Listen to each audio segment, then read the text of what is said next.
বন্ধুরা, আগের পার্টে দেখেছিলে জেনি তার মায়ের চিকিৎসার জন্য অফিসের বসকে বিয়ে করতে রাজি হয়। কি আপু, এখন বিয়ে করতে রাজি হয়েছিস?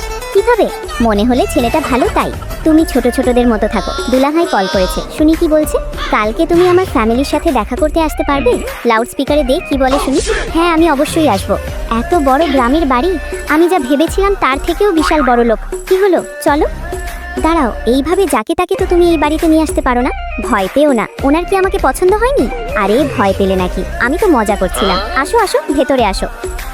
মা, ওরা চলে এসেছে। জেনি, এগুলো পরে নাও। দেখেন আপনার নাতি কত ক্যারি। চলো এবার। আমি খুব খুশি হয়েছি তুমি এসেছো। দাদিমা, আপনার জন্য সামান্য একটা গিফট। আমি নিজে পেন্টিংটা এঁকেছি। খুব সুন্দর হয়েছে বৌমা, দেখো। শুধু তুমি গিফট দিলে হবে, আমাদেরকেও তো দিতে হবে। গার্ড, তক্ষুনি পরিচ্ছন্ন কর্মীরা একে একে দামি উপহারগুলো নিয়ে আসে। না না, এত কিছু আমি নিতে পারবে না। কেন? এটা আমাদের পরিবারের ট্র্যাডিশন। নতুন কোনো সদস্য আসলে আমরা এভাবেই তাকে স্বাগতম জানাই। নিয়ে নাও। তোমাকে তো বাড়িটাই ঘুরে দেখানোই হলো না, চলো আমার সাথে। নামো। ধন্যবাদ আমাকে পৌঁছে দেওয়ার জন্য। আসি তাহলে। কিছু একটা নিতে ভুলে গেলে নাকি? দাঁড়াও, আমি নিয়ে আসছি। এই নাও তোমার গিফটগুলো। এত কিছু আমি নিতে পারবো না, কেমন যেন লাগছে। কে এই লোকটা? আপনি তো খুব সুন্দর, এটা গ্রহণ করুন প্লিজ। ওকে, এখন কিভাবে বলবো আমি কামিটা? Get out. আপনি কে? মাঝখানে কথা বলছেন কেন? গার্ড, যান এখান থেকে প্লিজ। আসো আমার সাথে। একটা জিনিস দেওয়ার ছিল, নিবে কি? এটা তোমার জন্য। কেমন হয়েছে? খুব সুন্দর।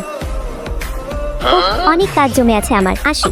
বন্ধুরা, গল্পটি ভালো লাগলে লাইক সাবস্ক্রাইব করো প্লিজ, আর কমেন্টে তোমার নাম বলে যাও।